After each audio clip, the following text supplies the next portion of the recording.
বন্ধুসকল আপোনালোকে দেখিছে যে ডাঙৰ ইউটিউবাৰবিলাকে বা যিসকলে নতুনকৈ ইউটিউবত আহিছে ইউটিউব চেনেল খুলিছে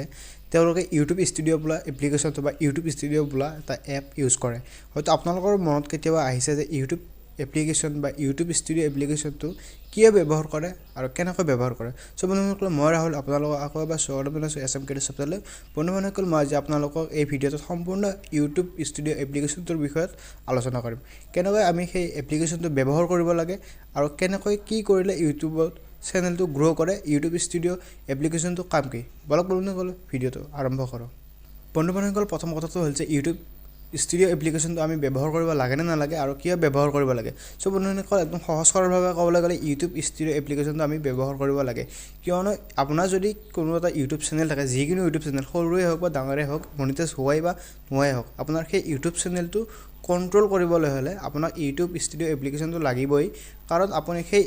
ইউটিউব ষ্টুডিঅ' এপ্লিকেশ্যনটোৰ পৰা আপোনাৰ ভিডিঅ' টাইটেল ডিছক্ৰিপশ্যন থাম্বনেইল লগতে আপোনাৰ কমেণ্ট আপোনাৰ এংগেজমেণ্ট ভিউজ ৱাচ টাইম আপোনাৰ চেনেল মনিটাইজ কেনেকৈ কৰিব লাগিব সেই ইউটিউব এপ্লিকেশ্যনটোৰ পৰা আপুনি চেনেল মনিটাইজ কৰিব লাগিব আৰু ইউটিউবৰ যিমানবোৰ আপোনাৰ চেনেলটো যিমান যি কাষ্টমাইজ কৰিব লাগে সকলোবোৰ কণ্ট্ৰলে আপুনি সেই ইউটিউব ষ্টুডিঅ' এপ্লিকেশ্যনটোৰ পৰাহে কৰিব পাৰিব যদি আপুনি বুজি নাপায় বা আপুনি বুজি পোৱা নাই এতিয়ালৈকে কেনেকৈ ব্যৱহাৰ কৰিব লাগে তেনেহ'লে মই আপোনালোকক চিম্পলি আপোনালোকক অলপ দেখুৱাবলৈ চেষ্টা কৰিব আশা কৰিছোঁ আপোনালোকে মোৰ এই ভিডিঅ'টোৰ পৰা আপোনালোকে অলপমান হ'লেও বুজি পাব যে ইউটিউব ষ্টুডিঅ' এপ্লিকেশ্যনটো কেনেকৈ ব্যৱহাৰ কৰিব লাগে প্ৰথমতে আপোনালোকক দেখুৱাবৰ কাৰণে মই মোবাইল স্ক্ৰীণখন আপোনালোকক চাইডত শ্ব' কৰাই দিছোঁ আপোনালোকে সেইবোৰ ষ্টেপে ফ'ল' কৰিব যিবোৰ ষ্টেপ মই আপোনালোকে অতি সহজ সৰলভাৱে দেখুৱাই যাওঁ বলক বন্ধুসকল ভিডিঅ'টো আৰম্ভ কৰোঁ বন্ধুসকল মই আপোনালোকক দেখুৱাইছোঁ প্ৰথমতে আপোনালোকে কি কৰিব আপোনালোকে চিম্পলি আপোনালোকৰ মোবাইল এপ ষ্ট'ৰ বা প্লে ষ্ট'ৰটো আপোনালোকে অ'পেন কৰি ল'ব চিম্পলি অ'পেন কৰাৰ পিছত আপোনালোকে ইয়াত চিম্পলি চাৰ্চ কৰিব ইউটিউব ষ্টুডিঅ' বুলি আপোনালোকৰ আগত এনেকুৱা এটা ইণ্টাৰফেচ আহিব যদি আপোনালোকৰ তাত ইউটিউব ষ্টুডিঅ' এপ্লিকেশ্যনটো আগৰ পৰা ডাউনলোড কৰা আছে তেনেহ'লে আপোনালোকে আপডেট কৰি কেনে চিম্পলি অ'পেন কৰি ল'ব আৰু যদি আপোনালোকৰ তাত ইনষ্টল বা ডাউনলোড কৰা নাই তেনেহ'লে আপোনালোকে চিম্পলি প্লে ষ্ট'ৰ বা মোবাইল এপ ষ্ট'ৰৰ পৰা আপোনালোকে ডাউনলোড কৰিব পাৰে ইউটিউব ষ্টুডিঅ' এপ্লিকেশ্যনটো আপোনালোকে ডাউনলোড কৰাৰ পিছত আপোনালোকে চিম্পলি অ'পেন কৰি ল'ব অ'পেন কৰাৰ পিছত আপোনালোকৰ আগত একদম নৰ্মেল ইণ্টাৰফেচ আহিব আপোনালোকৰ ইয়াত চেনেলটোৰ আপোনাৰ চেনেলৰ সকলোবোৰ ডাটা ইয়াত শ্ব' কৰাই দিব এতিয়া কেনেকৈ ব্যৱহাৰ কৰিব লাগে আপোনালোকক দেখুৱাই আছোঁ প্ৰথমতে আপোনালোকে কি কৰিব আপোনালোকৰ যদি আপোনাৰ চেনেলত ভিডিঅ' কেইটা আছে তেনেহ'লে আপোনালোকে চিম্পলি এই কণ্টেণ্টৰ ওপৰত ক্লিক কৰি আপোনালোকে চেক কৰিব পাৰে আপোনাৰ ভিডিঅ' ইয়াত কিমানটা আছে চিম্পলি আপোনালোকৰ ইয়াত যিমানবোৰ ভিডিঅ' আছে সকলোবোৰ ভিডিঅ'ৰ ইয়াত ডাটা শ্ব' কৰাই দিব আপোনালোকে ইয়াৰ পৰা চিম্পলি ইউটিউবৰ যে ভিডিঅ'ৰ আপুনি ইয়াৰ পৰা টাইটেল ডিছক্ৰিপশ্যন আৰু থাম্বনেইল চেঞ্জ কৰিব পাৰিব যেনেকৈ মই উদাহৰণস্বৰূপে আপোনালোকক দেখাই দিছোঁ মোৰ প্ৰথম ভিডিঅ'টোৰ টাইটেল চেঞ্জ কৰিব লাগে তেনেহ'লে চিম্পলি ভিডিঅ'টোৰ থাম্বনেইলখনৰ ওপৰত এবাৰ ক্লিক কৰি দিলে হ'ল আপোনালোকৰ আগত একদম নৰ্মেল ইণ্টাৰফেচ আহিব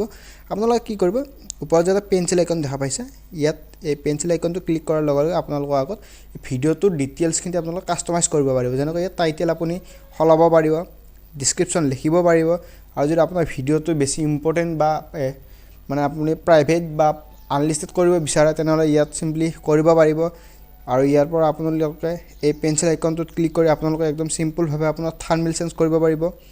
তাৰপিছত আপোনালোকে ইয়াৰ পৰা আপোনাৰ ৱাচ টাইম চেক কৰিব পাৰিব চিম্পলি ইয়াত আৰ্ণ বুলি এটা অপশ্যন থাকে কোণাত এই কোণাত আপোনালোকে এই অপশ্যনটোত আপোনালোকে ক্লিক কৰি ইয়াৰ পৰা আপোনাৰ ছাবস্ক্ৰাইবাৰৰ ৱাচ টাইম চেক কৰিব পাৰিব আৰু যেতিয়া আপোনাৰ এই 4000 ঘণ্টা ৱাচ টাইম আৰু 1000 ছাবস্ক্ৰাইবাৰ কমপ্লিট হ'ব তেনেতে আপোনালোকৰ তলত এইখিনিমান জায়গাত আপোনালোকে এপ্লাই নাও বুলি আহিব ইয়াৰ পৰা আপোনালোকে চেনেলটো মনিটাইজ কৰিব পাৰিব তাৰপিছত আপোনালোকে ইয়াত ডেছবৰ্ড বুলি আছে ইয়াত ক্লিক কৰি আপোনালোকে ইয়াত আপোনাৰ ভিডিঅ' ৱাচ টাইম কিমানখিনি ইনক্ৰিজ হৈছে আপোনালোকে চিম্পলি ইয়াত ক্লিক কৰি চাব পাৰিব যে চাওক এইটো মোৰ মানে 11 মিনিট ডাটা আছে ইয়াত 2 ঘণ্টা 6 মিনিট ৱাচ টাইম এড হৈছে এনেদৰে আপোনালোকে চাব পাৰিব লাষ্ট 48 ঘণ্টাত মোৰ কিমান ভিউজ আহিছে চিম্পলি এনেকৈ আপোনালোকৰ চেনেলটো ফুল কণ্ট্ৰলটো আপোনালোকে ইউটিউব ষ্টুডিঅ' এপ্লিকেশ্যনটোৰ পৰা কৰিব পাৰিব আৰু চিম্পলি মই আপোনালোকক দেখুৱাই দিছোঁ ইয়াত ভিউজ কিমান আহিছে লাষ্ট 28 দিনৰ ভিতৰত ভিউজ কিমান আহিছে ইয়াত দেখাব তাৰপিছত আৰু অলপ চিম্পলি তলত গ'লে আপোনালোকে ইয়াত আৰু এটা অপশ্যন পাব আপোনালোকে কমেণ্টছবিলাক কোনে কি কমেণ্টছ কৰিছে আপোনালোকে ইয়াৰ পৰা চিম্পলি চেক কৰিব পাৰিব আৰু ইয়াৰ পৰা আপোনালোকে আপোনাৰ ভিডিঅ'ত কৰা কমেণ্টছবোৰ আপোনালোকে ৰিপ্লাই কৰিব পাৰিব যেনেকৈ ইয়াত মই দিছোঁ ইয়াত ৰিপ্লাইটো কৰি দিছোঁ এনেকৈ আপোনালোকৰ ভিডিঅ'ৰ পৰা কমেণ্টবোৰ আপোনালোকে ইউটিউব ষ্টুডিঅ' এপ্লিকেশ্যনৰ পৰা আপোনালোকে ৰিপ্লাই দিব পাৰিব লগতে আপোনালোকে ইয়াত এনালিটিক্স চেক কৰিব পাৰিব আৰু আপোনালোকৰ কোনটো ভিডিঅ' কিমান ভিউজ আহিছে টাইটেল ডিছক্ৰিপশ্যন কি লিখা আছে ইয়াত ছাবস্ক্ৰাইবাৰ কিমান প্লাছ হৈছে আপোনালোকে ইয়াৰ পৰা সকলোবোৰ ডাটা ইয়াত চাব পাৰে আৰু লগতে আপোনালোকৰ তাত আৰু এটা অপশ্যন থাকে ইয়াত অডিয়েন্স বুলি এটা অপশ্যন থাকে সিম্পলি এই অডিয়েন্স বোলা অপশ্যনটোত আপোনালোকে ক্লিক কৰিলে আপোনালোকৰ অডিয়েন্স ডিটেইল চাব পাৰিব যেনেকৈ মোৰ এই ভিডিঅ'টো নতুন ভিউৱাৰ্ছ আহিছে 17টা নতুন ভিউৱাৰ্ছ আৰু ইয়াত সাবস্ক্ৰাইবাৰ এটা প্লাস হৈছে বাকি মোৰ ভিডিঅ'টো কোনখন কান্ট্ৰিত চলিছে যেনেকৈ ইয়াত ইণ্ডিয়াত চলিছে তাৰপিছত মোৰ ভিডিঅ'বোৰ কোনে চাইছে যেনেকৈ বেছি সাবস্ক্ৰাইব কৰা মানুহ আছে না সাবস্ক্ৰাইব নকৰা মানুহ আছে ইয়াত সকলোবোৰ ডাটা থাকিব আপোনালোকে এনেকৈ চেক কৰিব পাৰিব